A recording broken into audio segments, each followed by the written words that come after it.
Origin just wants to UX, and this is China's military scandal. Why a Taiwan invasion might have just become impossible. By channel Warographics. Yeah, this is about Chinese corruption thing or something of the past few months. This is like just few months old video, right? I guess we're gonna dunking on China this time. Okay. I mean, there's a the Russian corruption thing and video was all, I don't know. I'm pretty sure I watched Russian corruption video as well. So there's like China military kind of same type of element. Thumbnail says, "Is China a paper tiger?" I mean, I don't know about paper tiger, man. Like they are powerful, right? We can't really deny that. Like China is really powerful, right? With all the spending and things. But China hasn't been in like major wars in a long time compared to something like Russia, USA, and things like that, right? So who knows? Only time will tell if China is a paper tiger or not, right? Anybody who hasn't been in war in long time, people starts to assume like they might be paper tiger, things like that. And obviously reports like this was like major corruption, implying a lot of defense budget is not going where it's supposed to type of way or like getting wasted. So yeah, we're gonna see in detail like what it's about. So let's watch this one. Remember, if you like my don't forget to subscribe. So that way I know which type of videos to react to more. I like this military style videos. I've been watching that a lot. Like task and purpose, real life lore, fat attrition. But fat attrition mostly covers like history videos and things like that. But yeah, this is Warographics. I'm pretty sure I've done 1 or 2 or something videos from this channel. So yeah, let's watch this one. It was the kind of report that no national leader wants to see leaked to the global press. A handful of small but shocking revelations that cast doubt onto a far more massive institution. On the 6th of January 2024, the Bloomberg media company revealed that according to multiple intelligence sources, widespread corruption within the Chinese armed forces has compromised China's military so badly that it's an open question whether China could even fight a war if it chose to. The news breaks just weeks after a major purge closed out 2023 at the head of the Chinese Communist Party. I mean, that's a reach, right? I mean, there's probably obviously bias from that report. If Russia can do a war, so China can definitely do a war with all their money, budget, and resources. They're like by number, they're the biggest navy, right? I mean, come on. And amidst a rapidly evolving geopolitical situation in East Asia and beyond. So in today's special episode of Warographics, we're going to dig into the Bloomberg report and attempt to assess just how bad China's military problems really are, what's gone wrong, what China could do about it, and how this single, small piece of news might have dashed China's global ambition for years, if not decades to come. The purge, the revelations. At the highest level of China's internal politics, the events of Tuesday, October 24, 2023, were both earth-shaking for the CCP and entirely unsurprising from the perspective of an outside observer. On that date, Chinese President Xi Jinping made it official. After a short tenure in his post, Minister of National Defense Li Shangfu was out of a job, along with State Councillor and former Foreign Minister Qin Gang. By October, the official announcement had been a long time coming. Both men had disappeared from public view all the way back in the summer with no explanation, and their absence had been on full display during subsequent televised gatherings of the CCP's top decision makers. But as predictable as Xi's final announcement might have been, it still capped off an affair that had captured international speculation for months. Li Shangfu had gone from being a prominent general handpicked for the defense minister post to being out on his arse in less than 6 months. Councillor Qin had been pushed from his prior post as foreign minister and replaced all the way back in July. And they weren't the only ones either. The 2 officials who had until then led the Chinese military's rocket force had also been suddenly replaced, along with 2 other rocket force generals and a handful of other military leaders. These expelled leaders weren't bottom-of-the-barrel armchair generals either. Like Li Shangfu, they'd been handpicked for their roles, seen as some of the very best and... Okay, what does bottom general even mean? Isn't general's position means is they're like top dog? That's the whole point of it. I mean, even amongst division, if you're a general, right? Like, if generals disappear, that's a big thing. Like, that's general. Like, that's why you have, like, these posts. I mean, come on. Brightest rising stars that China had to offer. The 2 generals at the head of the rocket force have been instrumental in China's recent manned space missions and its launches of satellites into space. Another casualty of the purge, an admiral, had been a leader in China's effort to assert dominance in the South China Sea. Another was the president of the Army's military court. Li Shangfu himself had been a trusted liaison with global partners and adversaries from Russia to India to the United States and was previously believed to be rather close to President Xi. But now, the whole group was gone, with Li Shangfu believed to be part of a rapidly broadening corruption investigation that may have played a role in some other disappearances as well. Now, in early January 2024, we finally got a bit of a resolution.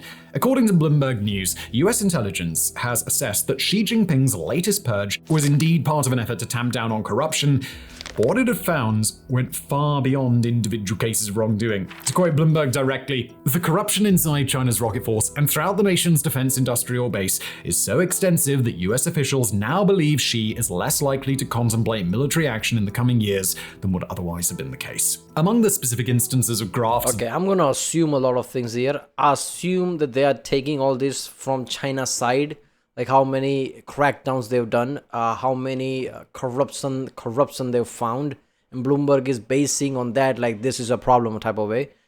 But I think the whole China corruption thing is like, you've seen those like Three Body Problem TV shows showed in the early, like how communist China came to be and like how there was a crackdowns of everything. There were those like Dunsk, whatever, what is that called, like this triangle cap thing. Basically communism, how it spread, like the corruption could mean something like that as well, right? Corrupting from our values or something. Imagine that. Imagine your officer suddenly was like, wait a minute, there's going to be a corruption inquiry. That's the most terrifying thing a communist world can hear, right? Yeah, that's the most terrifying thing a communist world can hear, because anything's a corruption. Anything that doesn't align with communistic ideology is a corruption. So to me, things like, is this corruption as in like people taking money? Like in capitalistic world, corruption would just mean that, right? Like money and things. But you don't know like how corruption, or especially with the translation, Chinese translating something into English, there's already a problem. Now, corruption could just mean something like that, right? The people usually started with like how our money getting wasted or something. They probably started as that, but eventually found out like, okay, there is like our ideology corruption as well. So something like that could be in place. I'm just guessing here, right? So I'm pretty sure Bloomberg just basically saw like how many corruption cases are and just like took a leap, like, okay, there's so much corruption that they can do what type of way. But we don't know it's corruption about like a function, money, or like ideologies. That China allegedly uncovered were shocking failures by the rocket force. In one case, missiles were found to have their fuel compartments filled with water instead of, fuel. In another case, not just one, not just a handful, but entire fields and fields of missile silos in China's western provinces were found to be fitted with malfunctioning or improper lids, meaning that if a launch order ever came to activate those missiles, they'd be unable to escape their silos at all. I'm not gonna lie, I assume that they were fake or something, like drawn or something, but no, that's not the case. These would be devastating problems for any modern military, but a military with China's ambitions to be a global superpower, well, they're cataclysmic. In fact, it's Xi's long-held and very publicly amplified ambitions to make China's military world-class that makes these allegations by Western intelligence all the more stunning. Xi has long made it his mission to root out corruption across the Chinese government, including in the military, where he led prior purges to oust corrupt senior generals ever since he began his tenure in 2012. He's pledged that the Chinese military will be fully modernized by 2035 and stand among the best as a, quote, world-class military by the middle of the 21st century. That would mean... all of that. They are, aren't them somewhat already, like, modern? Like, I don't know, like, don't they have answers to, like, good submarines, maybe not aircraft, but yeah, like planes, like, those F-35 equivalent or something, they're like good enough that US did the simulation drill, which implied that nobody achieved air dominance or something, and their tanks, right?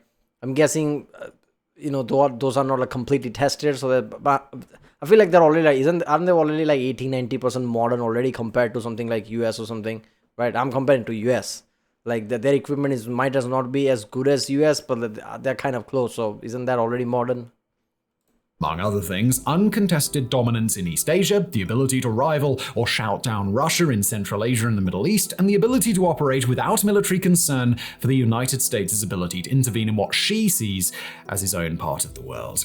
But it doesn't matter whether China has more warships than the US, whether they've got hundreds of nuclear warheads, or whether their expanding fleet of aircraft carriers could eventually rival the US, if After a decade or more of crackdowns, China's feared missiles are still powered by tap water. And amidst the Bloomberg revelations, other sources have suggested that similar acts of official graft within the military have been commonplace for years. According to an article published by Radio Free Asia, one former lieutenant colonel of the Chinese Navy described instances in which Air Force personnel had taken chunks of solid missile fuel and burned the stuff in order to cook traditional Chinese hot pot food. Said the former official Yao Cheng to Radio Free Asia Mandarin, "When I was in the military, we would drain fuel from aircraft fuel tanks for cooking, which burns green and has no smell at all. We would eat hot pot. We would take out the solid fuel in the missiles piece by piece because there were insufficient supplies." Notably, Yao... Hold up there. Only reason I'm like, wait a minute, I might be wrong about this because LPG, like your cooking gas, right? They have smell because they were added there, right? Because methane doesn't have smell and things like that. So they're deliberately added. So if there's a leak, you would know it. Like, why does smell is an issue? That tells you if there's a leak or not. But like I said, like ideologies, right? Like this doesn't feel communism like one of the ideas of communism, like nation first. For luxury, you took out fuel from like missiles, something to cook food. People would be like, the investigators would be pissed off at that point. Like, are you kidding me? Cheng himself fled to the United States in 2016 with his testimony, thus indicating that acts like this have been commonplace for quite some time. The idea that China's military could be corrupt, certainly not a new one. For years, Western analysts have raised suspicions that the country's military officers have little incentive not to exploit the system, where oversight has been limited and rule enforcement has been toothless at best when an officer believes their own higher-ups will protect them from repercussions. But again, I love this report and this video. Basically, this report is like China flexing, like, look at our planes, look at our tanks, look at our aircraft carriers. And America just looking over there, oh, what? Get the fuck out of here. That's not good. Get out. That's what this report is basically. We've got to emphasize that the corruption referenced by Bloomberg goes well beyond what most experts assume China's military deals with on a daily basis. There's a massive difference between officials choosing to skim off the top of their budgets and officials taking actions that fundamentally disrupt China's ability to use its military capabilities in the first place. One is an inconvenience. The other is catastrophic. The fallout. Alright, so Xi Jinping has a problem. But what happens now?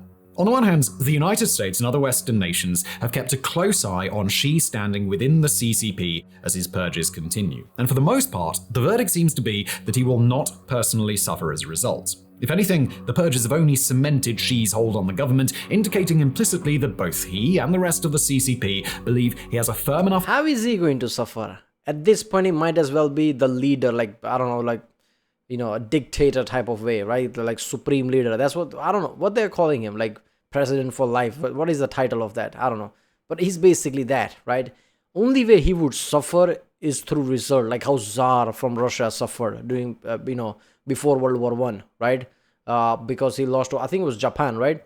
He lost to Japan and like Russians couldn't believe it. Like, are you kidding me? Did we just lose to Japan or something? Because that was like, that wasn't a thing at the time, right? And then like Tsar's popularity dropped immensely. Then there was like this stampede and shit like that. So if something like that happens, if China goes to war and they get their ass kicked and realize there's a corruption, then Xi would be in trouble. Then the whole government chain and people would be like, okay, this is our leader for life, but is that good enough? Like, is that a good leader? Then he would be in trouble. Right now, if anything, he's like in advance checking if trouble is coming or not. So this is him doing, right?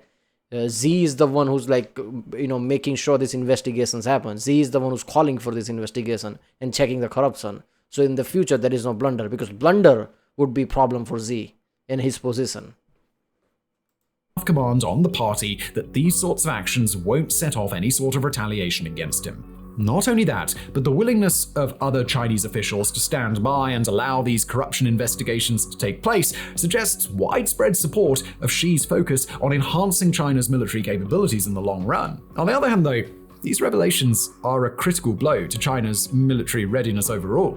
The examples shared by Bloomberg are unlikely to be the only instances of this sort of corruption across the entire Chinese military, or even the only ones that Xi and the CCP have now learned about. What other problems might have been uncovered, we can't speculate, but whatever they are, they will and should lead to China significantly lowering its confidence in its own military readiness. In particular, confidence in the rocket force is most likely down the drain in what constitutes a major personal defeat for Xi himself. The rocket force has been a cornerstone of Xi's efforts to upgrade the Chinese military and has received substantial investment of both time and resources from the rest of the Chinese military to ensure that it's on the cutting edge. The rocket force is also critical for one other reason. It's this branch of the Chinese military that would almost certainly be pivotal in any Chinese attack on Taiwan. The rocket force manages the world's largest land-based missile arsenal, including hypersonic missiles, glide vehicles, ICBMs, and extremely accurate cruise and ballistic missiles that would eventually be expected to devastate Taiwan in advance of a naval invasion. Taiwan relies on its ability to leverage serious firepower in a quick make-or-break, all-out defense against a potential Chinese attack. And if the rocket force turns out to be incapable of crippling that Taiwanese defensive capability before the combat begins, then the chances of a successful Taiwanese defense increase exponentially. The CCP is, by now, well aware of just how devastating this sort of failure would be. They need only to look at their neighbor. The problem with China attacking Taiwan for China is that they have to go against US, and the point about US is they're modular, right? I mean, they are in Americas, right? And they're gonna fight in like South China Sea or something, right? In Asia, so through Pacific. So every attempt they're making is modular, like ships and like aircraft carriers and like many other creative weapons and things, which is hard to like tie down or like pinpoint, right? In a way, if you really see the ground picture, that's someone will be like, if US does come to fight, like, we have to prepare a big ass plan if we are going to like tackle that. And US is constantly investing in ridiculous tech. I'm pretty sure most of black site tech like nobody knows about. There going to be some insane stuff there. Knowing what China is capable of and how to counter that type of way, right? So once this kind of conflict does happen, then people realize like what type of like secret thing were already in play, right? Like attacking a place is a place. You can get a lot of like satellite images, you can create a plan, but if you're expecting a horde of like power coming from overseas, like through Pacific, like preparing for that is really hard, especially someone who's like really good at seas. That's the whole America's thing, right? I mean, they're all fight is overseas, so they're really good at seas. So China might have like more ships, but like USA knows this. This is like everyday thing for USA.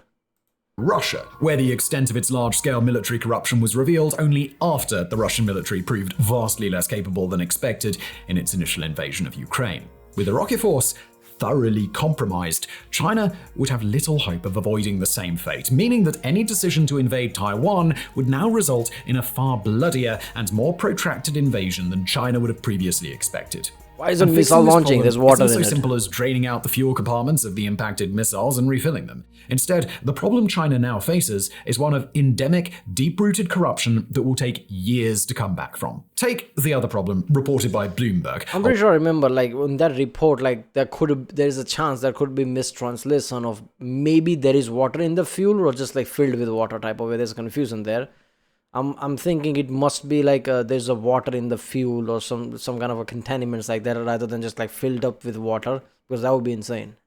A widespread problem with China's missile silos that would prevent its missiles from launching. Fixing the silos themselves will take a while, no matter what, but tack on the time it'll take to manufacture and ship large, complicated replacement parts even before installing them, and China's basically looking at a very long timeline before these silos become dependable. And most importantly, we'll say again, these are just the problems that the West knows about. How many other situations there might be, we simply don't know. But Xi certainly does. He and his government are under no obligation to report their corruption investigations, and in fact, they usually don't. But in the last few months, government probes within China have said that they're investigating additional issues, from intelligence leaks to officials illegally helping companies secure government contracts. Finally, 2024's first publication of the Chinese military's official newspaper has signaled that this year will be a war on graft, thus indicating, of course, that there's enough graft to declare war on. However deep this corruption really goes within the Chinese military, it won't be easy to fight. Status is everything within the CCP's deeply intertwined military and political systems, and powerful officials who are still wrapped up in corrupt dealings will have every incentive to use that status to protect themselves and their underlings. You do not want to be disappeared into the underbelly of the Chinese Communist Party under any circumstances. And now that these officials know that more widespread investigations are coming, you can bet that they will do anything in their power to stop it. There you go. That's the fear of communism right there.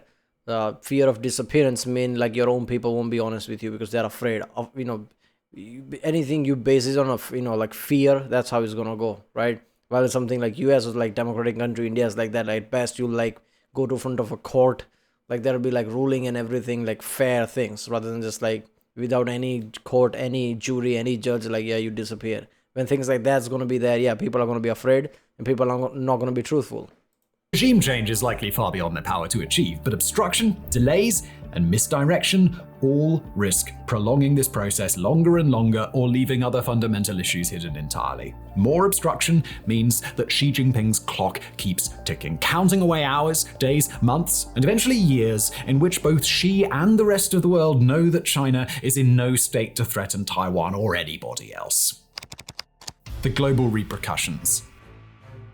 Now, if you stumbled across this particular story over the course of an average day's doom scrolling, it's understandable that you might have chuckled at the headline, read a paragraph or two, and then moved on without a second thought. I mean, after all, global military superpower found filling its missiles with water is objectively a funny headline no matter which way you slice it, the sort of thing you'd probably see on The Onion rather than Bloomberg News. But we've chosen to bring you this story in a hurry, not because it's fun to sit and laugh at the ineptitude of the Chinese military apparatus, although we'll grant you, it definitely is. Instead, we highlight these allegations because they're exactly the kind of information that's most important. I'm pretty sure if Fat Trishan learns about this, he's gonna start dancing or something. Because first of all, China communism, not his favorite thing. And China, who's like only contender who's challenging USA in the first place.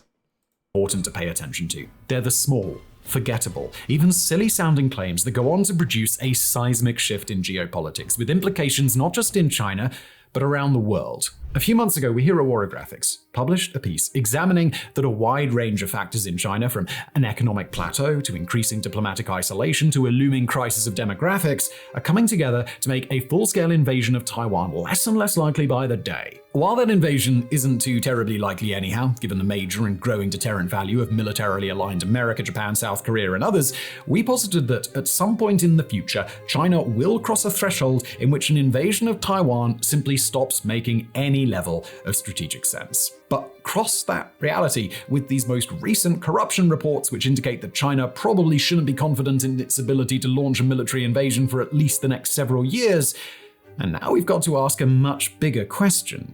Is a Chinese invasion of Taiwan now complete? Yeah, the problem with the future thing is that USA now knows that, right? Like the whole military production has gone to what if we have to fight in Pacific against China?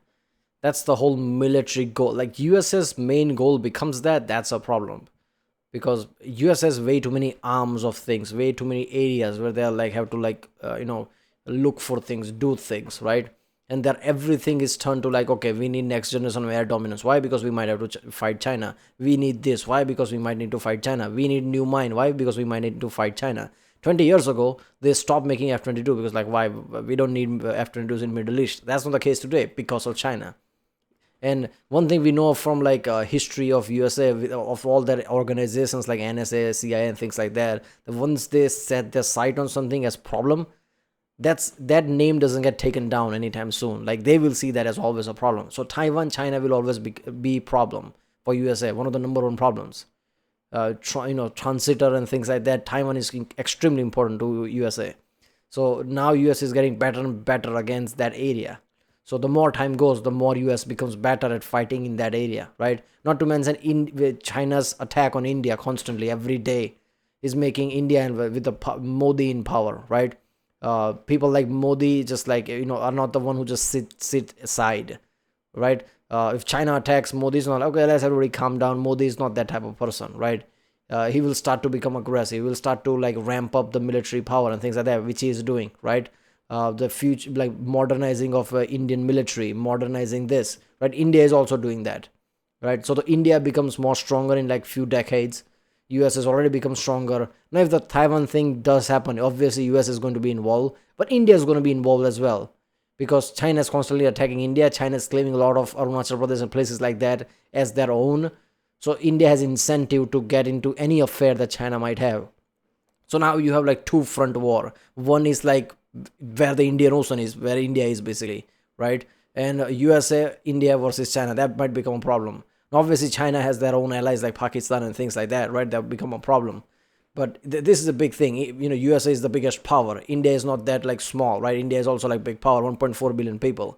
If need to like conscription and things, can have a lot of soldiers just like China. So that's a problem.